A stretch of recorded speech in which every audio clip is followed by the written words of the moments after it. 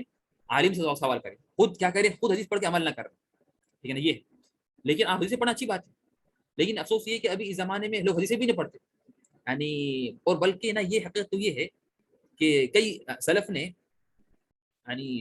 نے نا یہ بات ذکر کی، تابعین نے خود جیسے یعنی امام احمد وغیرہ نے ذکر کیا، کہا کہ اہل بدعت کی نشانی یہ ہے کہ وہ صرف بولتے قرآن کافی ہے، اور یہ کچھ لوگ زبان سے کہتے ہیں اور کچھ لوگ عمل سے کرتے ہیں، یعنی کچھ لوگ بولتے ہیں ہم حدیث ہی پڑھتے ہیں، ہم حدیث کو مانتے ہیں، لیکن ان کی جو لائف ہے، زندگی ہے، شروع سے آخر تک قرآن پہ خالی، بس قرآن کے پیچھے پڑے ہوئے، قرآن کی تجوید تفسیر، بس اسی میں لگے ہوئے، حدیث بھی نہیں آ رہے، اور یہ غلط ہے، قرآن ضروری ہے، کوئی شک نہیں ہے، لیکن حدیث بھی ضروری ہے، حدیث میں ہے کہ نا الا انی اوتیت القرآن ومثلہ معہ، مجھے قرآن بھی دیا گیا اور اس کے برابر کی چیز بھی دی گئی، جو قرآن کی برابر کی ہے وہ ہے حدیث، اور دونوں وحی ہے، اور دونوں عمل کے اعتبار سے دونوں برابر ہے، حجت کے اعتبار سے دونوں برابر ہے، مقام میں دونوں کا مقام میں تو قرآن آگے کوئی شک نہیں ہے، قرآن الگ کا کلام ہے، لیکن عمل کے اعتبار سے، حجت کے اعتبار سے، عمل کے اعتبار سے دونوں برابر، دونوں کیا ہیں، دونوں برابر، اور اس لیے کہ نا قرآن ہر کوئی پڑھتا ہے، شیعہ بھی قرآن پڑھتا ہے، شیعہ اور ہر گمراہ جماعت وہ پڑھتے قرآن کو پڑھتے ہیں، اور وہ قرآن کی تفسیر کرتے ہیں، تو اس لیے سلف نے فرمایا کہ اہل بدعت کی نشانی کیا ہے، جو بدعتی ہوتے ہیں، جو اہل بدعت ہے، ان کی نشانی یہ ہے کہ وہ حدیث کا احترام بہت کم، اور صرف احترام کس کا، قرآن کا، اسی لیے ہم نے ہم جو اہل حدیث ہیں، اس لیے کہ نا ہم نے کیا کیا، قرآن تو پڑھتے ہیں تو کچھ شک نہیں ہے، لیکن حدیث کا بھی احترام کیا، حالانکہ باقی کی سارے دیگر جو جماعتیں ہیں، جو اہل بدعت ہیں، وہ لوگ حدیث پہ فوکس ہوتا بہت کم، بعض کا صرف کیا برائے نام ہے، بعض جو جماعتیں ہیں ان کے پاس کیا ہوتا ہے، ان کے جو عالم بھی ہوتے ہیں، خود مفتی بھی جو ہوتے ہیں، وہ صرف پڑھتے ہیں حدیث یعنی سب سے آخری سال میں، صرف عالم کورس کے سب سے آخری سال میں ایک دورہ ہوتا ہے، بولتے دورہ بخاری، تو بس خالی کیا کرتے ہیں، بس خالی وہ رٹا مارتے ہیں بس، اور یہ صحیح نہیں ہے، بلکہ چاہیے کہ حدیث کو پڑھا جائے، اور یہ عالم و غیر عالم سب کی ضروری ہے، جس طرح وہاں پڑھتے ہیں وہاں سمجھتے ہیں، لازمی اس طرح کہ ہم کیا کریں، ہم ہے نا اس میں کیا کریں کہ نا اس میں نا کیا کریں کہ اس میں نا حدیث بھی پڑھیں، اور خاص طور پر ایسے حدیث ہیں جیسے ریاض الصالحین ہے، منہاج المسلم ہے، وغیرہ وغیرہ جو کتابیں ہیں جو بالکل ایک اچھے حدیث جمع کی گئی، وہ پڑھے، اور اچھی بات ہے، ورنہ بخاری مسلم پڑھنے میں حرج نہیں ہے، ٹھیک ہے نا، لازمی کہ کیا ہو کہ انسان کیا کرے اپنی زندگی میں کبھی کبھار ایک دفعہ تو بخاری کو مکمل پڑھے، ایک زندگی میں ایک بار تو مسلم مکمل پڑھے، اور موجود ہے، یعنی ترجمہ موجود ہے، ترجمہ انگلش میں ہے، اردو میں ہے، ہاں، لیکن شرط یہ کہ عمل نہ کرے، عمل جو ہو وہ عالم سے پوچھ کے کرے، یعنی خود نہیں کہ حدیث پڑھ کے خود سمجھا کہ میں مفتی بن گیا اور خود عمل شروع کر دے، نہیں، اس میں فرق ہے، یعنی فقہی مسائل میں نہ کرے، ورنہ عام مسائل میں کر سکتے ہیں، یعنی اگر اس نے پڑھا کہ نہ ہر دن جو جس نے پڑھا سبحان اللہ وبحمدہ 100 بار، تو اس کے سارے گناہ کیا معاف ہو جائیں گے، تو یہ عمل کرے، لیکن جو فقہی مسائل ہے اس میں لازمی کہ عالم سے پوچھے، اس لیے کہ کبھی کیا ہوتا، کبھی کچھ حدیثیں ایسی ہوتی ہیں جو منسوخ ہوتی ہیں جی، یا کبھی کیا ہوتا ہے کہ امت کا عمل اس کے خلاف ہے، یا اس کا مطلب کچھ الگ ہے، تو کئی چیزیں ہوتی ہیں، اس کی روایتیں الگ ہیں، ان کے نہیں مسلم میں ایک روایت ہے، کسی اور کتاب میں اس کی کچھ الگ روایت ہے، ساری روایتیں جمع کرنا ہوتی ہیں، اور دیکھنا ہوتا ہے کہ کیا کچھ منسوخ ناسخ تو نہیں ہے، اور خاص عام تو نہیں ہے، مطلق مقید تو نہیں ہے، اس طرح سے کئی چیزیں ہیں، ٹھیک ہے نا، تو وہ یہ کام کرتا ہے عالم، یہ کام کون کرتا ہے، یہ کام کرتا ہے عالم، طيب ٹھیک ہے، تو پھر سیونتھ جو پوائنٹ ہے، مسجد حرام میں بغیر ضرورت کے نمازی آگے سے گزرنا حرام ہے، مسجد حرام میں بغیر ضرورت کے نمازی کے آگے سے گزرنا حرام ہے، حتیٰ کہ مسجد حرام میں بھی آپ کو جائز نہیں ہے گزرنا، حرام ہے آپ کے اوپر، الا کی ضرورت ہو، تو اس کا مطلب کیا ہوا کہ اصل تو ہر جگہ ہمیشہ منع ہے، لیکن مسجد حرام میں اگر ضرورت ہو حاجت ہو تو جائز ہے، ورنہ اگر ضرورت نہیں ہے، رش بہت کم ہے مسجد حرام میں تو ختم، آپ کو ضرورت نہیں ہے۔ اور یہ صرف کب ہوتا ہے عام طور پر؟ ہاں کب ہوتا ہے؟ جو لوگ یہاں رہتے ہیں جانتے ہیں کہ یہ ہوتا صرف دو بار ہوتا ہے سال میں، ایک ہوتا ہے رمضان میں ہوتا ہے، ایک اور ایک ہوتا ہے حج میں، ٹھیک ہے نا، یہ دو بار ہوتا ہے، ٹھیک ہے نا۔ بلکہ عام طور پر رمضان میں ہوتا ہے، یہ مسئلہ آگے آئے انشاءاللہ، یہ مسئلہ آگے آئے گا کہ جو لوگ اگر سامنے سے گزرے تو کیا کریں۔ تو اور یہ میں نے خود دیکھا ہے کہ بلکہ عام طور پر کیا ہوتا ہے مطاف میں یہ ہوتا ہے کہ نا رمضان میں خاص طور پر یہ 27ویں رات، 25ویں رات، 10 آخری 10 راتیں حرم اتنا فل ہوتا ہے، اتنا فل ہوتا ہے مطاف خاص طور پر، اگر جب گھڑی ہوتی نماز تو نماز پڑھنا مشکل ہوتا ہے نا، نماز پڑھنا مشکل ہوتا ہے۔ اگر آپ نماز پڑھیں گے تو آپ کو ناممکن ہے، اس لیے کہ لوگ اتنے قریب ہوتے ہیں بالکل، تو آپ سجدہ کریں گے سامنے کے آدمی کی پیٹھ کے اوپر، ٹھیک ہے نا۔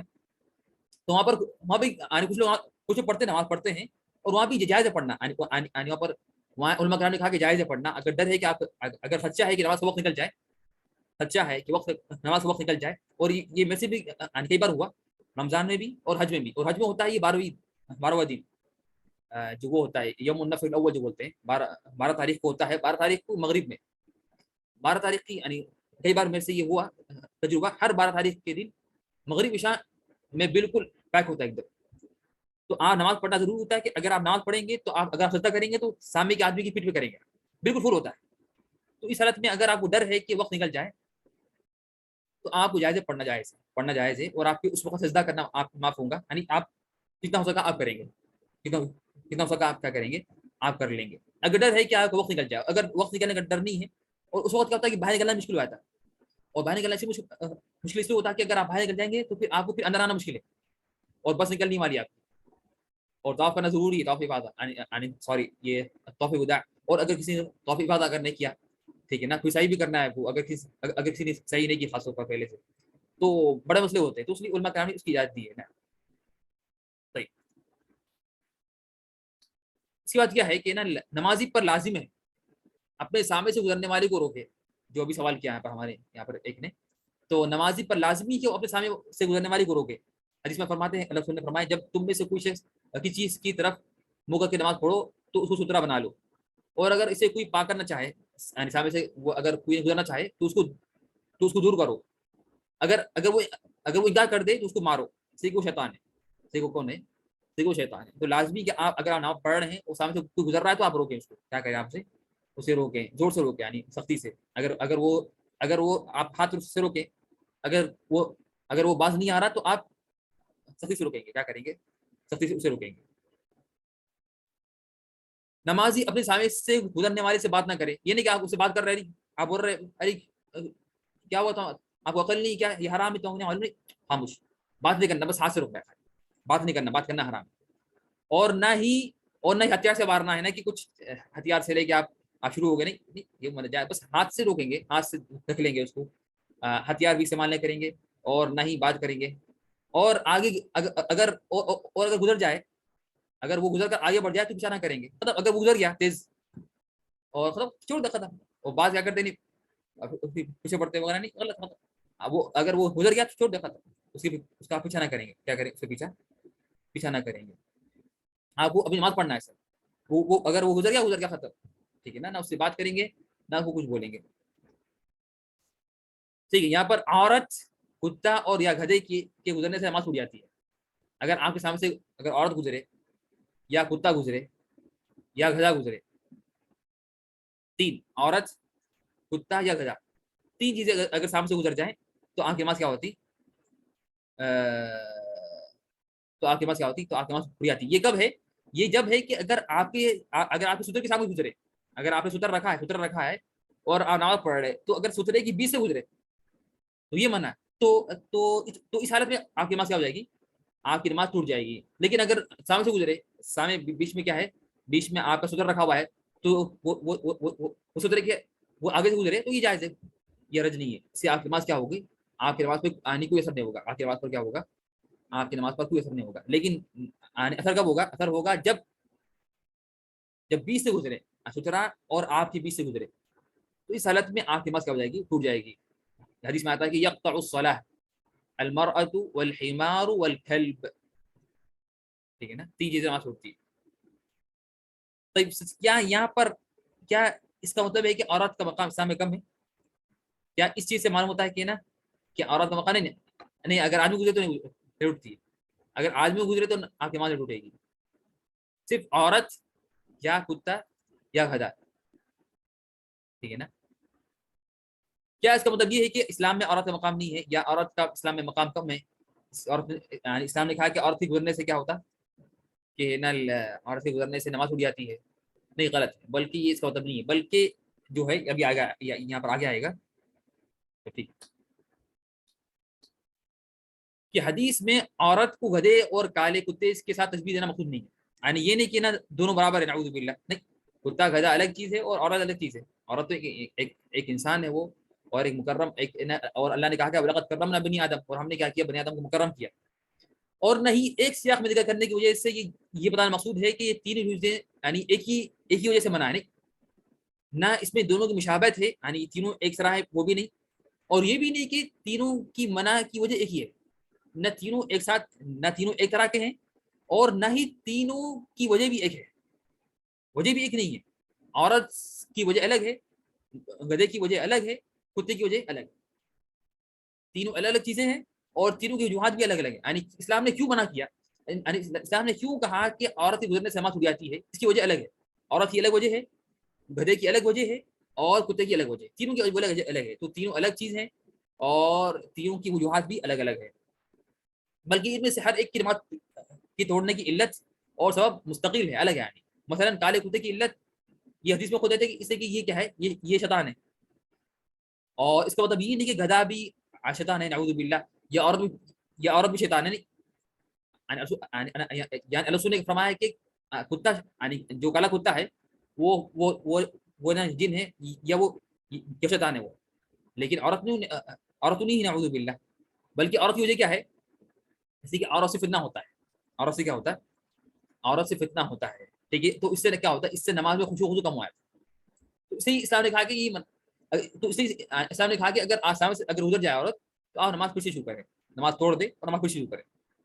اس لیے کہ عورت کیا ہے، عورت سے عام طور پر آدمی کیا ہوتا ہے، آدمی فتنے میں آتا ہے، آدمی کیا آتا ہے، آدمی فتنے میں آتا ہے. اس لیے یہ انسان کی طبیعت ہے، نیچر ہے، ٹھیک ہے نا. تو اس لیے اسلام نے کہا کہ عورتیں کیا حجاب کریں، عورتیں کیا کریں، حجاب کریں، تاکہ یہ فتنہ نہ ہو، فتنہ نہ ہو، تاکہ عورت بھی خود محفوظ رہے اور آدمی بھی محفوظ رہے، ٹھیک ہے نا. آدمی بھی اور اسلام نے یہ بھی کہا کہ آدمی کی نظر نیچے رہے، یہ نہیں کہ آدمی لوگوں کو دیکھتے رہے، وہ بھی حرام ہے، دونوں من ہے، ٹھیک ہے نا. ٹھیک. اور یہاں پر لازمی ہے کہ ابھی عام طور پر میڈیا میں خاص طور پر عورتوں کے خلاف یہ بات پھیلائی جا رہی ہے کہ نا کہ اسلام میں عورتوں کا مقام نہیں ہے یا اسلام میں عورتوں پر ظلم ہے. حقیقت تو یہ ہے کہ اسلام ایسا وحید دین ہے جس میں عورت کا بڑا مقام ہے، ورنہ سارے مذاہب میں جس میں خود ہندو کا مذہب ہے اس میں بھی عورت کا کوئی مقام نہیں، عورت کی ذلت ہے اور رسوائی ہے اس میں، یعنی خود ہندو مذہب میں. اور یہ اگر کچھ لوگ ابھی بولتے ہیں کہ نہیں ہندو میں نہیں ہے، یعنی یہ اس زمانے میں، یعنی جو انہوں نے ابھی جو بدل دیا اپنا دستور، ورنہ ان کے مذہب میں جو ہے، ان کا جو حقیقی مذہب ہے، اس میں عورتوں کا کوئی مقام نہیں بلکہ عورت کی ذلت ہے. اور اسی طرح سے یہودیت میں اور نصاریت میں بھی یہی حالت ہے، ٹھیک ہے نا. اور اسی طرح سے بھی جاہل زمانے میں بھی تھا، بلکہ اسلام نے عورت کو نہ، اسلام نے کیا کیا، عورت کو ایک بڑا مقام دیا ہے، عورت کو بڑا مقام دیا ہے. تو یہ ہمارے مسائل ہو چکے ہیں نماز کے سترے کے. اب ہم آتے ہیں نماز کی بات کے اذکار، نماز کی بات کے اذکار میں پہلا ذکر کیا ہے. تو سب سے پہلے میں نے یہ پر کیا کی، نماز کے بعد کی جو اذکار ہے، اس کے کیا ہے، نماز کے بعد کی جو اذکار کے 3 اقسام ہیں، یعنی 2 اقسام ہیں، دعائیں ہیں اور اذکار ہے. دعائیں ہیں اور کیا ہے، اذکار ہے. تو دعائیں الگ ہیں، اذکار الگ ہے، اور دونوں پڑھنا ہے، دونوں پڑھنا ہے، ٹھیک ہے نا. تو پہلے میں نے یہاں پر دعائیں ذکر کی، تو دعا جو ہے یعنی اس میں دعا ہے مغفرت کی یا کچھ کی، تو استغفر اللہ پڑھنا کیا ہے، نہیں، بچے کی گزرنا سے کوئی رج نہیں ہے، بچے کے گزرنے سے کوئی رج نہیں ہے، بچے کا گزرنا جائز ہے. صرف عورت، حدیث میں آیا عورت جو آیا بس وہی حدیث میں آیا کہ یقطع الصلاۃ المرأة والحمار والکلب، 3 چیزیں بس، عورت، گدھا، کتا، بس، اس میں بچہ نہیں ہے، مطلب جو حدیث میں آیا وہی عمل ہو. اور کیا نمازی کے آگے سے ہم رکھ سکتے ہیں سترہ؟ نمازی سے نمازی اور کیا نمازی کے آگے ہم رکھ سکتے سترہ؟ نا یہ اچھی بات ہے کہ آپ کیا کریں گے، اگر کچھ نماز پڑھ رہا ہے اس کے سامنے سترہ نہیں ہے تو آپ لا کے رکھ دیں، انشاءاللہ آپ کو ثواب ملے گا، آپ کو ثواب ملے گا۔ تو پہلی جو دعا ہے وہ ہے استغفر اللہ۔ وہ کیا ہے؟ استغفر اللہ۔ تو آپ پڑھیں گے، کتنا پڑھیں گے؟ 3 مرتبہ استغفر اللہ استغفر اللہ استغفر اللہ۔ ٹھیک، سیکنڈ جو دعا ہے جو ہے وہ ہے رب قینی عذابک یوم تبعث عبادک۔ اے میرے رب، تو جب اپنے بندوں کو اٹھائے گا یا جمع کرے گا اس دن مجھے اپنے عذاب سے بچا لے، اس دن کیا کرے؟ مجھے اپنے عذاب سے بچا لے۔ تو یہ بھی دعا ہے۔ اسی طرح سے آخری دعا جو ثابت ہے نماز کے اذکار کی، وہ ہے اللہم اعنی علی ذکرک و شکرک و حسن عبادتک۔ اے اللہ اپنی ذکر، شکر اور بہترین عبادت کے سلسلے میں میری مدد فرما، مجھے توفیق دے اور میری مدد فرما۔ اور یہ جو حدیث ہے سبحان اللہ، یہ حدیث عجیب ہے، اس میں کئی فائدے ہیں ہمارے لیے۔ اس میں ہمارے لیے کیا ہے؟ کئی فائدے ہیں۔ پہلا فائدہ یہ ہے کہ اللہ کے رسول نے فرمایا کہ نا، اللہ رسول نے فرمایا کہ اے معاذ، قسم ہے اللہ کی میں تم سے محبت کرتا ہوں۔ اللہ اکبر، کتنی بڑی بات ہے۔ یعنی اللہ رسول نے 2 بار قسم کھائی، کہا کہ میں تجھ سے محبت کرتا ہوں، 2 بار کھایا، 2 بار کہا میں تجھ سے کیا کرتا ہوں؟ محبت کرتا ہوں۔ تو یہ دیکھیے، یہ بھی ایک محجور سنت ہے، یہ بھی ایک لوگ چھوڑ دی سنت کہ اس لیے حدیث میں آتا ہے کہ فرمایا کہ رسول نے فرمایا کہ اگر آپ کس سے محبت کرتے ہیں تو اس کو بتاؤ کہ میں آپ سے محبت کرتا ہوں۔ اگر آپ کسی آدمی سے اللہ کی محبت کرتے ہیں تو آپ اسے بتلائیں، اسے خبر دیں کہ میں آپ سے اللہ کی محبت کرتا ہوں۔ اور اللہ رسول نے یہاں پر 2 بار اپنے صحابی سے، یہاں پر صحابی سے کہا کہ نا، اور یہ بھی کہا اللہ کی قسم کھا، یعنی یہ نہیں کہ بس خالی یہ کہا میں آپ سے محبت کرتا ہوں، بلکہ کہا کہ اللہ کی قسم واللہ انی احبک، واللہ انی احبک، 2 بار کہا اللہ کی قسم میں آپ سے محبت کرتا ہوں، اللہ کی قسم میں آپ سے کیا کرتا ہوں؟ میں آپ سے محبت کرتا ہوں۔ اور یہ چیز ہم بس نہیں ہے، ہم کسی سے اگر کرتے ہیں محبت تو ہم بولتے نہیں لوگوں کو، اور سمجھتے کہ شاید عیب کی بات ہے، اچھی بات نہیں ہے، لوگ کیا بولیں گے آپ محبت کر رہے، اور سمجھتے کہ یہ عیب ہے۔ نہیں، عیب نہیں ہے، اسلام میں یہ ہے، اس میں عیب کی بات کیا ہے؟ ارے جب اللہ رسول نے کیا، اور بلکہ اس سے عجب بات کیا ہے؟ واللہ اس سے عجب تو کچھ نہیں، اس سے عجب تو یہ ہے کہ گھر والے جہاں پر آپس میں رشتہ داری ہے، باپ بیٹے سے، ماں بیٹی سے، بھائی بھائی سے، یہ چیز نہیں کرتے، اور یہ غلط۔ جب اللہ کے رسول اپنی صحابی سے جو ان کے درمیان نہ کوئی رشتہ داری ہے نہ کوئی کچھ ہے، بلکہ ایک دور کے صحابی ہے، کوئی رشتہ داری نہیں، اسے ہی کہہ رہے ہیں، تو ہمارے معاشرے میں یہ ہو گیا ہے، یعنی افسوس کے ساتھ، کہ اس طرح سے کہنا کہ اپنی محبت کا اظہار کرنا، یہ ہم سمجھ گئے کہ یہ عیب کی بات ہے۔ تو حتیٰ کہ باپ اپنے بیٹے سے یہ بات نہیں کہتا کہ میں آپ سے محبت کرتا ہوں، بہت کم کرتے ہیں، یا ماں اپنی بیٹی سے، یا بھائی اپنے بھائی سے، یا رشتہ دار آپس میں، یا اس طرح سے نہیں، یہ چاہیے کہ یہ عام ہو۔ اور اس سے کیا ہوتی ہے؟ اس سے جو دوریاں ہیں وہ ختم ہوتی ہیں، جو دوریاں ہیں آپس میں۔ ہم دیکھتے ہیں کہ نا، اور خاص طور پر میں تو کہتا ہوں کہ لازمی ہے کہ باپ کے لیے خاص طور پر والد کو ضروری ہے کہ وہ ہمیشہ لگاتار یہ بات کہے اپنے بچوں سے کہ میں آپ لوگوں سے محبت کرتا ہوں۔ اس لیے کہ آج کل کیا ہے، آج کل کے زمانہ جو ہے، بچے وہ دور ہو گئے اپنے ماں باپ سے، یعنی ماں باپ کے درمیان اور بچوں کے درمیان خندق ہے، بڑے خنادق ہیں، بڑے غار بیچ میں آئے ہوئے ہیں، یعنی کئی لمبی لمبی دوریاں ہیں۔ اس کو ختم کرنا ضروری ہے۔ اس کو ختم کرنے کے کئی طریقے ہیں، وہ یہ موضوعی ہے، لیکن میں یہاں جو حدیث میں جو آیا، جو سامنے حدیث ہے ہماری، اس میں یہ ہے کہ آپ کیا کریں، آپ اپنے بچوں سے کہیں کہ میرے پیارے بیٹے، اے میرے دل کے ٹکڑے، یعنی اس طرح کے کئی الفاظ ہیں، آپ ظاہر کریں کہ ورنہ اگر آپ نہیں کریں گے نا تو ان کے دوست آئیں گے، بچوں کے جو برے دوست ہیں نا وہ آ کے لے لیں گے بچوں۔ اور یہ ہو رہا ہے آج کل کیا ہو رہا ہے کہ بچے ماں باپ سے دور ہو رہے ہیں اور دوستوں سے قریب ہو رہے ہیں۔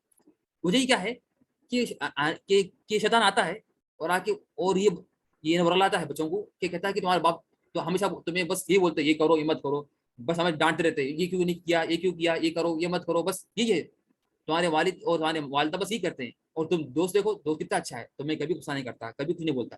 تو بچے کے دل میں کیا آتا کہ میرے خیر خواہ کون ہے، مجھ سے زیادہ محبت کرنے والے کون ہیں؟ دوست ہیں، نہ کہ میرے پیرنٹس ہیں۔ حالانکہ غلط چیز ہے، حالانکہ قطعاً میں جانتا ہوں کہ یقین ہے کہ ماں باپ بچوں سے محبت کرتے ہیں، لیکن وہ بولتے نہیں، ظاہر نہیں کرتے۔ ظاہر کرنا چاہیے، ظاہر کریں، اپنے الفاظ سے کہیں۔ اور اس پہ دیکھیں، اور ایک چیز دیکھیں، یہاں پر دیکھیں، یہاں پر آپ سامع حدیث آئی ہے، یہاں پر سامع حدیث یہاں پر ہے، انہوں نے کیا فرمایا کہ رسول اللہ صلی اللہ علیہ وسلم نے میرا ہاتھ پکڑا۔ دیکھیں، ہاتھ پکڑا، یہ بھی ضروری ہے کہ نا آپ اپنی محبت کے اظہار کے ساتھ جسمانی تعلق بھی ہو, ٹچ, میرا ہاتھ پکڑا, تو اس سے کیا ہوتا ہے کہ جب آپ اپنے بچے کا ہاتھ پکڑتے ہیں یا اسے گلے لگاتے ہیں تو کیا ہوتا ہے کہ نا جو دوری ختم ہوتی ہے اور بچے کو سکون محسوس ہوتا ہے اور محبت بڑھتی ہے. اور افسوس یہ ہے کہ ہم آج کل ماں باپ اپنے بچوں سے صرف عید میں گلے ملتے ہیں, صرف عید میں, عید نہیں کیوں, صرف عید میں ایک بار, وہ بعض تو عیدیں بھی نہیں ملتے, بعض تو عیدیں بھی نہیں ملتے گلے اپنے بچوں سے, یہ کیا ہے. اور مجھے اس موقع پر یعنی وہ جو بخاری مسلم کی روایت ہے کہ جب ایک دفعہ عیینہ بن حصن جو ثابت ہیں, جو نام بدو تھے, جب وہ آئے تھے اللہ رسول کے پاس, جب وہ آئے اللہ کے رسول کے پاس, تو اور آگے فرمایا کہ جب انہوں نے دیکھا کہ اللہ رسول اپنے نمازوں کو چوم رہے ہیں, اپنے نمازوں کو حسین کو چوم رہے ہیں, یعنی ان کے کلوں پہ چوم رہے ہیں, ان کو تو اس نے کہا کہ آپ کیا کر رہے ہیں رسول اللہ, آپ چوم رہے بچوں کو. تو اللہ رسول فرمایا کہ او املک ان نزع اللہ من قلبک الرحمہ, کیا یہ میرے ہاتھ میں کہ اللہ نے تمہاری رحمت, اور اس نے یہ کہا, سوری, اس نے کہا کہ میرے 10 بچے ہیں, میں نے ابھی تک کبھی انہیں نہیں پیار کیا, نہیں چوما, 10 بچوں کو ابھی تک میں نے کبھی نہیں چوما اور نہ اسے پیار کیا. تو تو فرماتے ہیں رسول صلی اللہ علیہ وسلم او املک لك ان نزع الله من قلبك الرحمه, کیا یہ میرے ہاتھ میں چیز ہے کہ میں تمہارے دل میں کیا میں تمہارے دل میں رحمت ڈالوں, حالانکہ اللہ نے آپ کی رحمت تمہارے دل سے رحمت چھین لی ہے. تو اللہ کتنی بڑی بات ہے. یعنی یہاں پر اللہ رسول فرمایا کہ اگر بچوں کو نہیں چومنا اور بچوں سے پیار نہیں کرنا, یہ دل میں رحمت, اس کی دلیل ہے کہ آپ کے دل میں رحمت نہیں ہے, آپ کے دل میں کیا ہے, رحمت نہیں ہے. یہ بخاری مسلم کی روایت ہے. تو یہ ضروری ہے. تو یہ جو چیزیں ہیں یہ آج کل معاشرے میں بہت کم ہو گئی, اور اس پہ بات کرنا ضروری ہے, اور یہ ہونا ضروری ہے تاکہ کیا ہو, جو دوریاں ہیں وہ ختم ہو جائے, جو دوریاں ہوں وہ ختم ہو جائے, اور بچے محسوس کریں کہ ہاں ہمارے ماں باپ ہم سے محبت کرتے ہیں, ٹھیک ہے نا. اور حتیٰ یہ بھی, اور یہ ہے اس میں نہیں ہے ماں باپ بچوں کے درمیان, بلکہ شوہر بیوی کے درمیان ضروری ہے, شوہر اور بیوی کے درمیان. اس میں کیا حرج ہے, آپ بولیں اپنی بیوی سے میں آپ سے محبت کرتا ہوں, اور ایسا کہ کئی الفاظ, جو بھی الفاظ ہیں, ہر الفاظ آپ بول سکتے ہیں, ٹھیک ہے نا, اپنی بیوی سے, اور بیوی اپنے شوہر سے, کیا حرج ہے, کوئی حرج نہیں, بلکہ سنت ہے. اور اگر ہم پڑھیں گے کہ اللہ کے رسول نے کس طرح معاملہ کیا اپنے بیویوں سے, اپنے ازواج مطہرات سے, تو ہمیں واضح معلوم ہو جائے گا اللہ رسول نے کس طرح معاملہ کیا اپنی بیویوں سے, اللہ رسول نے کس طرح معاملہ کیا اپنے بچوں سے, اپنے نوازوں سے, تو یہ بات واضح معلوم ہوتی. تو یہ لازمی ہے کہ اس کا ہم لوگ غور کریں, خیال کریں. اور یہ چیز جو معاشرے میں جو ایک غلط فہمی جو موجود ہے کہ یہ عیب ہے کہ جائز نہیں, لوگ کیا بولیں گے کہ یہ اچھی بات نہیں ہے اور یہ غلط چیز ہے. بالکل نہیں, کیا غلط چیز, جو غلط ہے, لیکن جو غلط کو غلط بنانا, جو غلط نہیں اس کو غلط بنانا, یہ غلط ہے, یہ خود غلط ہے. یعنی جو یہ کہتا ہے کہ یہ غلط ہے تو وہ غلط ہے, ٹھیک ہے نا. اور ایسا کہ یعنی یہ تو لازمی ہے کہ نا تکبیر ایک بار سلام کے بعد بھی بولتے لاؤڈلی. طيب مثال, ٹھیک, اس کے بعد ہم آگے بڑھتے ہیں کہ نماز کے بعد کے اذکار. یہاں پر آپ نے سوال کیا کیا, تکبیر تکبیر ایک بار سلام کے بعد بھی بولتے ہیں لاؤڈلی. نا یہ بھی ہے, ثابت ہے, میں نے آپ کو ذکر نہیں کیا, سوری بھول گیا میں, تو یہ بھی ثابت ہے, یہ بھی کیا ہے, یہ بھی ثابت ہے. تو یہاں پر اللہ السلام و منک السلام تبارک یا جلال الاکرام, اے اللہ تو سلام ہے اور تجھ ہی سے سلامتی ہے. اب یہاں پر میں یہاں پر ذکر کر رہا ہوں, یہاں پر اذکار, یہاں ذکر جو ہو رہے, یہاں ذکر ہو رہے اذکار, نماز کے بعد کے جو اذکار. اے اللہ تو سلام ہے اور تجھ ہی سے سلامتی ہے, اے عظمت و بزرگی والے تو بڑی برکت والا ہے. تو یہ اذکار ہے. تو اور مصنون یہ ہے کہ آپ کیا کریں, آپ ہے نا استغفر اللہ کے بعد یہ کریں دعا, استغفر اللہ کے بعد دعا ڈائریکٹ کی دعا کریں, استغفر اللہ کے بعد ڈائریکٹ دعا, یہ دعا کرسی اللهم السلام.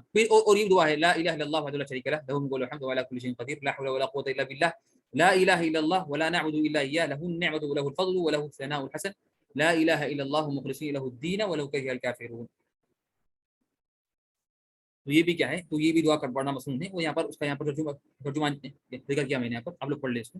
اللہ کے علاوہ کوئی معبود برحق نہیں ہے, وہ تنہا ہے, اس کا کوئی شریک نہیں ہے, اس کی اسی کی بادشاہت ہے اور سب تعریف اسی کے لیے ہے, اور وہ ہر چیز پر قادر ہے. گناہوں سے بچنے کی اور نیکی کرنے کی طاقت اللہ کی بس ہی ہے, لا حول ولا قوت الا باللہ. اللہ کے علاوہ کوئی معبود برحق نہیں ہے, اور ہم صرف اسی کی بندگی کرتے ہیں. ساری نعمت و فضل اسی کی ہے, اور عمدہ تعریف بھی اسی کی سزاوار ہے. اللہ کے سوا کوئی حقیقی معبود نہیں ہے. ہم اس کے لیے دین اطاعت خالص کرتے ہیں, اگرچہ یہ بات کفار کو پسند نہ ہو. یہ بھی دعا ہے, آپ کریں گے اس طرح سے. یہ بھی دعا ہے آگے, اللہم لا مانع لما اعطیت ولا معطی لما منعت ولا ينفع ذا الجد منک, اے اللہ تو جو بھی عطا کرے اسے کوئی روکنے والا نہیں ہے، اور جو روک لے اسے کوئی نماز والا نہیں ہے.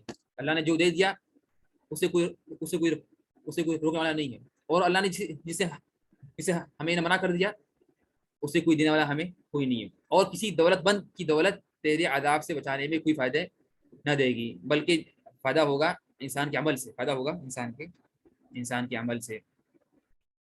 اور اس طرح سے تسبیح، تحمید، تکبیر یہ بھی پڑھنا مسنون نماز کے بعد. اور اس کے 4 صیغے ثابت ہیں. تسبیح، تحمید اور تکبیر کے کتنے؟ 4 صیغے ثابت ہیں. پہلا صیغہ سبحان اللہ، یعنی 4 طریقے ثابت ہیں حدیثوں میں کیا ہے؟ حدیثوں میں 4 طریقے ثابت ہیں. پہلا طریقہ سبحان اللہ 10 بار، والحمدللہ 10 بار، واللہ اکبر 10 بار، یہ ثابت ہے، یہ بھی ثابت ہے حدیث میں. سیکنڈ طریقہ سبحان اللہ 25 بار، والحمدللہ 25 بار، واللہ اکبر 25 بار، ولا الہ الا اللہ 25 بار، یہ بھی ثابت ہے. اور تھرڈ جو طریقہ ثابت ہے وہ ہے سبحان اللہ 33 بار، والحمدللہ 33 بار، اور اللہ اکبر 34 بار، یہ بھی ثابت ہے. اور آخری جو طریقہ ثابت ہے وہ کیا ہے؟ 33 بار سبحان اللہ، اور 33 بار الحمدللہ، اور 33 بار اللہ اکبر، اور سو پورا کرنے کے لیے لا الہ الا اللہ وحدہ لا شریک لہ لہ الملک والحمد وعلی کل شیء قدیر پڑھیں گے. تو یہ 4 طریقے ثابت ہیں. یہ 4 طریقے کیا ہے؟ نہیں، نماز سے پڑھنا ثابت نہیں، صرف ایک ہی ذکر ہے وہ بس، باقی ضرور نہیں. صرف ایک ہی ذکر ہے، وہ آگے آئے گا انشاءاللہ، ورنہ باقی اذکار نہیں. صرف ایک ہی ذکر جو انشاءاللہ آگے آئے گا، ورنہ باقی اذکار آپ پڑھیں گے. ورنہ باقی اذکار کیا ہے؟ آپ پڑھیں گے. آپ مرضی ہے کیا، آپ ہے نا، آپ اگر آپ اٹھ جائیں تو حرج نہیں، لیکن صرف ایک ہی ذکر ہے وہ آگے آئے گا. اس کے لیے اس حدیث میں یہ ہے کہ اپنی ہڈی ہٹانے سے پہلے، یعنی آپ اپنا کوئی بھی نہ اپنا ہاتھ ہٹائیں گے، ہاتھ نہیں، اپنا پیر نہیں ہٹائیں گے، اپنا پیر سیدھا کرنے سے پہلے. جس طرح آپ نے نماز پڑھی آپ سیدھا بڑھ جائیں گے، یعنی جگہ بھی وہی ہو اور آپ کی کیفیت بھی وہی ہو، وہ آگے آئے گا انشاءاللہ. ٹھیک ہے نا؟ تو یہ 4 طریقے ثابت ہیں. تو یہ 4 کیا ہے؟ 4 طریقے سے آپ کبھی یہ پڑھیں کبھی یہ پڑھیں. شیخ سبحان اللہ والحمدللہ اللہ اکبر ملا کر 33 دفعہ پڑھنا، اور پھر لا الہ الا اللہ ایک دفعہ پڑھنا، یہ بھی طریقہ ٹھیک ہے، یہ بھی شرح حرج نہیں، یہ بھی حرج نہیں ہے. لیکن افضل یہ کہ آپ الگ الگ پڑھیں، حدیث میں الگ الگ. لیکن اگر آپ پڑھتے ہیں سبحان اللہ والحمدللہ اللہ اکبر سبحان اللہ الحمدللہ، یہ بھی شرح حرج نہیں جائز. ٹھیک ہے نا؟ یہ بھی جائز. اور یہ دیکھ حقیقت ہے کہ نا اسلام میں، دیکھیے کہ اسلام میں یہ ایک اچھی بات یہ ہے کہ نا یہ 4 طریقے ثابت ہیں. طریقے کیا ہیں؟ 4 طریقے ثابت ہیں. سبحان اللہ الحمدللہ واللہ اکبر، یہ 10 بار، 25 بار.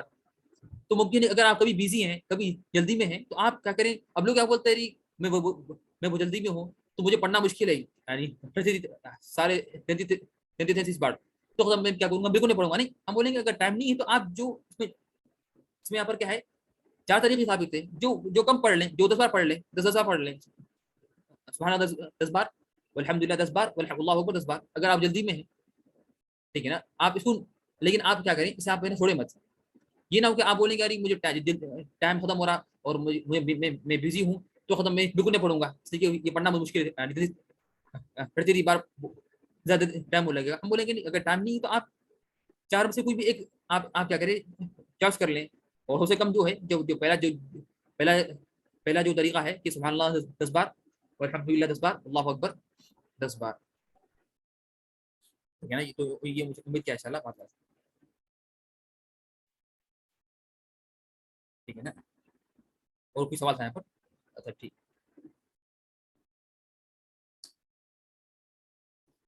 اس کا کیا کریں گے؟ اس کا آپ پڑھیں گے آیت الکرسی. آپ کیا کریں؟ اس کے بعد آپ پڑھیں گے آیت الکرسی. آپ کیا پڑھیں گے؟ اس کا پڑھیں گے آپ آیت الکرسی. اور یہ بھی واضح ہے کہ، اور حدیث میں آتا ہے کہ فرماتے رسول صلی اللہ علیہ وسلم من قرأ، یعنی کیا ہے حدیث کیا ہے؟ نعم، من قرأ آية الكرسي دبر كل صلاة، نعم، من قرأ آية الكرسي دبر كل صلاة لم يمنعه من دخول الجنة إلى الموت. جس نے ہر نماز کے بعد پڑھی ہے آیت الکرسی تو اس کو جنت میں داخل ہونے کے لیے سوائے موت ہی رہے گی بیچ میں، یعنی وہ بس قریب جنت میں، صرف موت ہی بیچ میں، یعنی اس کے درمیان اور جنت کے درمیان صرف موت ہے. اس کے درمیان اور جنت کے درمیان صرف موت ہے، یعنی مرتے کیا ہوں گا انشاءاللہ اسے انشاءاللہ مل جائے گی، جنت مل جائے گی. ٹھیک ہے نا؟ تینوں معوذات پڑھیں ہر نماز کے بعد. یہ تینوں صورتیں ایک بار، یعنی اخلاص، فلق، ناس ایک بار. اور نماز مغرب اور فجر کے بعد کتنے بار؟ 3 بار, ٹھیک ہے نا. تو ہر نماز کے بعد 1 بار, اور مغرب اور فجر کے بعد 3 بار موجودات. اور یہ دعا ہے, کون سی یہ دعا, کہ نماز مغرب اور فجر کے بعد سابقہ دعائیں پڑھنے کے ساتھ ساتھ یہ پڑھیں گے 10 بار. کیا؟ لا الہ الا اللہ وحدہ لا شریک لہ لہ الملک و لہ الحمد یحیی و یمیت وہو علی کل شیء قدیر. کتنے بار پڑھیں گے؟ 10 بار. لا الہ الا اللہ وحدہ لا شریک لہ لہ الملک و لہ الحمد یحیی و یمیت وہو علی کل شیء قدیر. کتنا پڑھیں گے اس کو پڑھیں گے 10 بار. کب؟ مغرب کے بعد اور فجر کے بعد. اور یہ جو ذکر ہے اس میں ہے کہ نا آپ یہ ذکر کریں گے اپنی جگہ سے ہلنے کے بعد سے پہلے. یعنی آپ نے نماز پڑھی تو جس طرح آپ نماز یعنی آپ نے جس حالت میں آپ نے پھیرا سلام پھیرا, آپ نے جس حالت میں سلام پھیرا اسی حالت میں آپ بڑھ جائیں گے, بالکل نہیں ہلیں گے. اس طرح آپ نے سلام پھیرا اسی حالت میں آپ بڑھ جائیں گے, اپنا پیر بالکل نہیں ہلائیں گے, جلدی پڑھ لیں گے لا الہ الا اللہ وحدہ لا شریک لہ لہ الملک و لہ الحمد یحیی و یمیت وہو علی کل شیء قدیر. کتنے بار؟ 10 بار. یہ پڑھنے کے بعد آپ کیا کریں, آپ سیدھے بڑھ جائیں اور آپ آرام سے بڑھ جائیں, پھر آپ مکمل اپنے پڑھ لیں کا. لیکن یہ جو 10 بار پڑھنا ہے, یہ پڑھنا ہے اپنے پیر ہلانے سے پہلے, اپنے پیر ہلانے سے پہلے. یہ حدیث میں آتا ہے. یہ حدیث میں کیا آتا ہے؟ یہ حدیث میں آتا ہے, ٹھیک ہے نا. تو آپ جس طرح آپ نے نماز پڑھی ہے, جس حالت میں آپ نے سلام پھیرا اسی حالت میں آپ بڑھ جائیں گے, اپنا پیر بالکل نہیں ہلائیں گے. 10 بار پڑھ لیں, پھر اس کا اپنا پیر ہلائیں اور سیدھا بڑھ جائیں, آرام سے بڑھ جائیں, مرضی آپ کی, ٹھیک ہے نا. اور یہ سنت ہے, واجب نہیں ہے, سنت ہے. یہ کرے اچھی بات ہے, اس کا ثواب میں اس کا کیا ہے ثواب ہے. اور دیکھیں لا الہ الا اللہ وحدہ لا شریک لہ لہ الملک والحمد علی کل شیء قدیر, یہ جادو اور نظر بد کو روکنے کے لیے بہت اہم چیز ہے. جادو اور نظر بد کو روکنے کے لیے کیا ہے, سب سے بڑی اہم چیز ہے اس کا یہ لا الہ الا اللہ وحدہ لا شریک لہ لہ الملک والحمد علی کل شیء قدیر. یہ پڑھنا صبح میں 100 بار اور شام میں 100 بار. صبح 100 بار یعنی صبح 100 بار اور شام میں 100 بار پڑھنا. یہ انتہائی, یہ حدیث میں آتا ہے کہ نا کہ اس سے شیطان خرید نہیں آتا. اور یہ واقع ہے, کئی قصے موجود ہیں میرے پاس کہ جس میں واضح معلوم ہوتا ہے کہ نا یہ پڑھنے سے جن شیاطین اور نظر بد نہیں لگتی انشاءاللہ. اس کا اجر کیا ہے؟ اس کا اجر واللہ عالم. حدیث میں, یعنی مجھے حدیث یاد نہیں آ رہی فی الحال, لیکن حدیث میں یہ ہے. لیکن حدیث میں کیا ہے, اس کا اجر کیا ہے, اس کی فضیلت کیا ہے, اللہ عالم, مجھے فی الحال یاد نہیں. غالباً جو صبح کے اذکار میں سے یہ ہے کہ اس کے لیے 10 گنا معاف ہو جائیں گے اور 10 نیکیاں ملیں گے اور 10 اس کے درجات بلند ہوں گے. لیکن نماز کے بعد پڑھنے کی جو ہے یہ حدیث مجھے اس کے بارے میں اللہ عالم مجھے ابھی فی الحال یاد نہیں. اس کے بعد کیا ہے کہ نا تسبیح استعمال کر سکتے نا, یہ آگے آئے گا. غلام کو چھڑوانے کا ثواب بھی آتا ہے نا, بھی تھا نا, اللہ ممکن ہے نا, یہ بھی ہے, مجھے یاد آ رہا, لیکن مجھے دقت سے یاد نہیں اس کا ثواب کیا ہے. بلکہ وہ اس صاحب کے اذکار میں, کیا ہے, کس سے پڑھا ثواب پڑھا تو جیسا کہ اس نے کیا کیا, اسماعیل علیہ السلام کی اولاد میں سے اس نے کیا کیا, اس نے اسماعیل علیہ السلام کی اولاد میں سے 4 غلام کو آزاد کیا, یا 10 غلام, جو بھی, اللہ مجھے یاد نہیں برابر. لیکن یہ صبح کے اذکار میں سے جو صبح میں پڑھیں 100 بار اور شام میں 100 بار. لیکن نماز کے بعد 10 بار پڑھنا, مغرب شام کے بعد, مغرب اور فجر کے بعد, اس کا مجھے یاد نہیں. تو یہاں پر فرمایا ہے کہ امام مقتدی اور اکیلے نمازی کے لیے ہر فرض نماز کے بعد ان اذکار کو درمیانی آواز سے پڑھنا سنت ہے. یہ بھی ایک سنت ہے کہ نماز کا کیا کرے, آپ یہ ذرا آواز تھوڑی دیر بلند ہو, بالکل ایسا نہیں, تھوڑی بلند ہو, اور اس میں اہم چیز یہ کہ آپ کے بازو لوگوں کو کیا ہو, ڈسٹرب نہ ہو, تشویش نہ ہو, باقی بازو لوگوں کو ڈسٹرب نہ ہو, لیکن آواز سے پڑھنا ضروری ہے. یہ سنت ہے. حدیث میں آتا ہے کہ فرماتے ہیں ہمارے یہ ابن عباس رضی اللہ عنہما کہ جب وہ چھوٹے تھے تو وہ بولتے تھے کہ نا مجھے یہ بات معلوم ہوتی کہ نماز ختم ہوئی تکبیر کی آواز سے, تکبیر کی اور استغفار کی بلند آواز سے مجھے معلوم ہوتا ہے کہ نماز کیا ہوگی, ختم ہوگی. جب وہ کیا ہوتے, جب وہ چھوٹے تھے اور وہ اپنے گھر میں تھے تو وہ بولتے تھے کہ نا مجھے نماز کی انتہا کا معلوم ہوتا کس سے, تکبیر کی بلند آواز سے, تکبیر کی بلند آواز سے. تو نماز کے بعد تکبیر زور سے, تکبیر اور باقی اذکار بالکل زور سے نہیں کی تاکہ ڈسٹرب ہو رہا لوگوں کو, یہ بھی بنائے, لیکن ایک درمیانی آواز, کیا ہے, درمیانی آواز سے پڑھیں. طيب تسبیح, تحمید اور تکبیر کو انگلیوں سے شمار کرنا سنت ہے.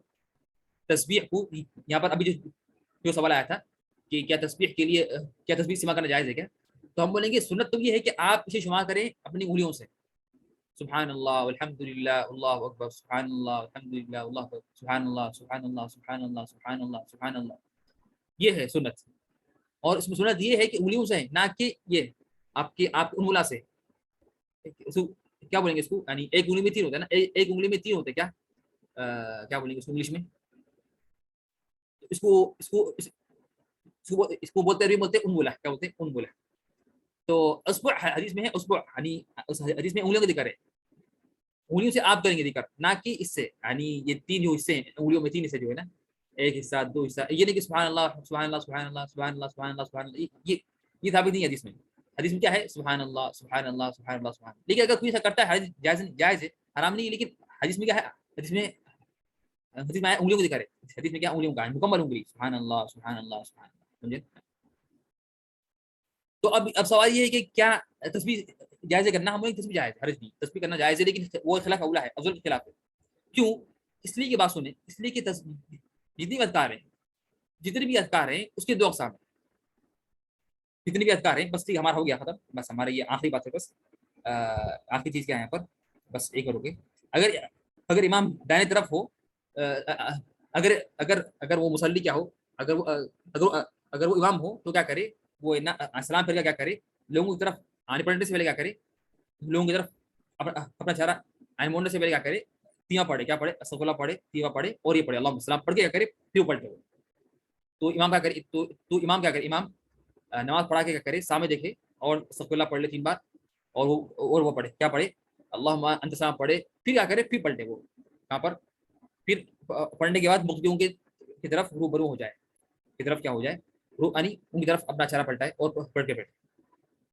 تو اس سے ہمارے چیزیں ختم ہو گئی، کیا چیزیں ختم ہو گئی، ہمارا ختم ہو گئی، ہمارا ختم ہو گئی کیا، نماز کی بات کرتا۔ اب ہم پڑھیں گے انشاءاللہ، نیکسٹ کلاس پڑھیں گے انشاءاللہ، آج تو ٹائم ہو گیا، نیکسٹ کلاس پڑھیں گے انشاءاللہ، کیا پڑھیں گے، نماز میں جائز کام کیا ہے۔ لیکن میں ایک آخری بات بیان کر دوں، جب یہاں سوال کیا ہے پر کہ تسبیح سما کے متعلق، کہ یعنی کیا علماء کرام نے فرمایا ہے کہ تسبیح کے دو اقسام ہیں، تسبیح کے دو اقسام ہیں، یا تو تسبیح مطلق ہو یا تو مقید ہو۔ مطلق سے بات کیا ہے کہ اسلام نے کہا کہ آپ بالکل، یعنی آپ اسلام نے نہیں کہا کہ آپ کریں 100 بار کریں، 100 بار کریں، 200 نہیں کہا، بلکہ جتنی مرضی کرنا کریں۔ جیسا کہ جمعے کے دن آپ کو پڑھنا، آپ کو پڑھنا ہے، ابھی ہم لوگ جمعے کی رات میں ہیں، ابھی ہم لوگ جمعے کے دن اور رات میں، ابھی ہم لوگ جمعے کی رات میں ہیں، تو حدیث میں آتا ہے کہ اذا کان یوم جمعۃ ولیلتها فاکثروا علی من الصلاۃ، تو مجھ پر کیا کرو، کثرت سے دودھ بھیجو، کثرت سے کیا کرو، کثرت سے دودھ بھیجو۔ تو اس میں 100 نہیں ہے، 100 200 نہیں، بلکہ کثرت سے پڑھنا ہے، تو اس کو گننے کی ضرورت نہیں ہے، تو اس کو گننے کی ضرورت نہیں ہے۔ اور یہ ہے اذکار مطلقہ، جو مطلق ہے بغیر عدد کی تحدید کے اور تعین کے، اور ایک اذکار رہتے ہیں جو مطلق اذکار ہے، وہ سب سے زیادہ کتنے 100 ہیں صرف، وہ میکسیمم کتنے ہیں، میکسیمم وہ میکسیمم صرف 100 ہیں، ٹھیک ہے نا۔ اور 100 گننا آسان ہے، 100 گننا کیا ہے، آسان ہے عام انسان کے لیے، ٹھیک ہے نا۔ اور اگر کوئی بولے، ہاں اگر کوئی بولے مجھے مشکل لگ رہا ہے، مجھے 100 گننا مشکل ہے، تو ہم بولیں گے غلطی آپ میں ہے، آپ کا ذکر کے دوران آپ کا ذہن حاضر نہیں ہے، آپ کا ذکر میں آپ کا ذہن باہر ہے، آپ کا ذہن دنیا میں ہے، ذکر میں نہیں ہے۔ تو اگر آپ کا ذہن دنیا میں ہے تو آپ ذکر کیوں کر رہے ہیں، ذکر ہی نہ کریں، اس سے بہتر ذکر میں اہم چیز ہے کہ آپ کا ذہن بھی حاضر ہو، اس لیے فرماتے ابن قیم نے فرمایا سب سے افضل ذکر وہ ہے کہ جس میں انسان کی زبان اور دل دونوں مل کر ادا ہو ذکر، اور اس کا فائدہ ہوگا، یعنی کہ آپ زبان سے سبحان اللہ سبحان اللہ، آپ کا دماغ اور آپ کی نظر کا ہے، آپ کی نظر اور دماغ کا ہے دنیا میں ہے اور سوچنے میں ہے، اور آپ کی زبان سے بس آپ تصویر ہاتھ پکڑ لی سبحان اللہ سبحان اللہ سبحان اللہ سبحان اللہ بس، اور دماغ کا ہے آپ کا باہر ہے۔ اور تصویر سے پڑھنے کا ایک نقصان، ایک نا یہ بھی نقصان ہے کہ آپ بولتے ختم، میں تو گننے کا مجھے تو کوئی حرج نہیں ہے، میں آدمی تصویر ہے، پھر کیا ہوتا ہے آپ کا ذہن، اور کیا ہوتا ہے آپ کا ذہن بالکل کیا ہوتا ہے، دنیا میں لگ جاتا ہے۔ بلکہ آپ کوشش کریں کہ تصویر استعمال نہ کریں، تاکہ آپ کا ذہن ذکر میں رہے، اور آپ گن کے پڑھیں تاکہ آپ کا ذہن حاضر رہے، اور آپ کا دین اور آپ کا ذہن کیا ہو، آپ کا ذہن اور دماغ اور دل آپ کا ذکر میں رہے، اور آپ کا یعنی وہاں سے آپ کا کیا ہو، آپ کا دنیا میں نہ جائے اور ذکر سے نہ ہٹے۔ تو ذکر اہم چیز ہے، ذکر میں اہم چیز ہے کہ آپ کا دل حاضر ہو، تو فائدہ نہیں ہے ذکر کا، ثواب ملے گا انشاءاللہ، ثواب تو ملے گا، لیکن اہم جو اصل فائدہ یہ ہے کہ آپ کا دل حاضر ہو۔ آپ جب آپ پڑھتے ہیں اللہم صلی علی محمد، تو اس شعور سے پڑھیں کہ اللہم صلی علی محمد، اللہ تعالیٰ درود بھیجے اللہ محمد صلی اللہ علیہ وسلم پر، محمد صلی اللہ علیہ وسلم کون تھے جنہوں نے ہمارے لیے کیا کیا کیا ہمارے لیے قربانیاں کی. ٹھیک ہے نا. سبحان اللہ, اللہ تعالیٰ ہر عیب سے پاک ہے, اللہ تعالیٰ پاکی ہر عیب سے پاک ہے. تو یہ چیز آپ کے ذہن میں تصور ہو. اس نے فرمایا ابن قیم نے فرمایا رحم اللہ نے یہ فرمایا کہ ایک تسبیح کافی ہے کہ پہاڑ کو اٹھانے کے لیے, پہاڑ کو جگہ سے ہٹانے کے لیے کافی ایک تسبیح. اگر وہ تسبیح انسان نے پڑھا دل سے پڑھا اور مکمل دل کہ وہ حاضر سے پڑھا, تو ممکن ہے کہ ایک تسبیح سے کیا ہو جائے, ایک تسبیح سے سارا پہاڑ ہٹ جائے جگہ سے. لیکن ممکن ہے کہ نا آپ 1000 پڑھ لیں اور دل حاضر نہیں ہے تو ایک پتھر نہ ہٹے, اور اگر آپ 1000 پڑھ لیں اور آپ کا دل حاضر نہیں ہے تو آپ کی تسبیح سے کیا ہو, ایک پتھر نہ ہٹے جگہ سے. ٹھیک, آپ کا دل حاضر نہیں ہے, آپ کا دل کیا ہے, آپ کا دل حاضر نہیں ہے. اور کس طرح یہ ممکن ہے کہ اللہ تعالیٰ فرماتے ہیں فَاذْكُرُونِي أَذْكُرْكُمْ, تم مجھے یاد کرو میں تمہیں یاد کروں گا, اور ہم اللہ کو یاد نہیں کر رہے, بس ہماری زبان یاد کر رہی, دل یاد نہیں کر رہا. تو یہ تو وید بھی ہے, نعوذ باللہ. اللہ ہمیں پھر کس طرح یعنی اللہ ہمیں یاد کرے گا. اللہ فرماتے ہیں فَاذْكُرُونِي أَذْكُرْكُمْ, تم مجھے یاد کرو میں تمہیں یاد کروں گا. اور ہماری حالت کیا ہے کہ جب ہم اللہ کو یاد کرتے ہیں تو ہمارا دل حاضر نہیں ہے. تو یہ تو نعوذ باللہ پھر ہوتا ہی نہیں ہے, ذکر ہی نہیں ہے. پھر ذکر کا اصل مطلب ہے یاد کرنا, دل سے یاد کرنا, اللہ کو یاد کرنا, یعنی اس کا مطلب یاد کرنا, اللہ کو دل سے یاد کرنا, دماغ سے یاد کرنا اللہ کو, یہ مطلب. طيب سورہ کہف جمعہ کی رات یعنی آج بھی پڑھ سکتے, جی پڑھ سکتے تھے جائز. تو آج کافی انشاءاللہ سبحان اللہ اشهد ان لا اله الا انت استغفرك واتوب اليك والسلام علیکم ورحمۃ اللہ وبرکاتہ.